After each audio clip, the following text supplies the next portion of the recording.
আরে টিউশন পড়ানোটা কোনো ব্যাপার হলো?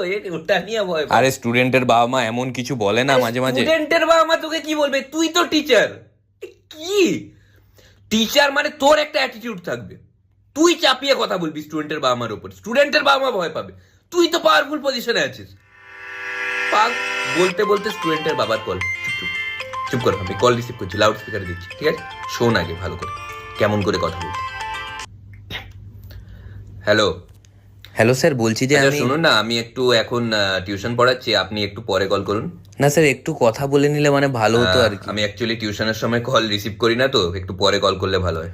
স্যার, এই যে বৃহস্পতিবার আপনার আসার কথা ছিল, আমি সেইটা আবার নিয়ে কথা আপনাদের প্রত্যেক সপ্তাহে এই প্রবলেমটা হচ্ছে, প্রত্যেক সপ্তাহে। হ্যাঁ স্যার, স্যার কথাটা একবার শুনুন। এই যে বৃহস্পতিবার শুনুন, আপনার বৃহস্পতিবারের যে ডেটটা ওটা আমি চেঞ্জ করে দেবো, যদি আমার দ্বারা পসিবল হয় তো। ঠিক আছে, কালকের ডেটটা আমি চেঞ্জ করে দিচ্ছি, আমি পরে ভাববো এখন।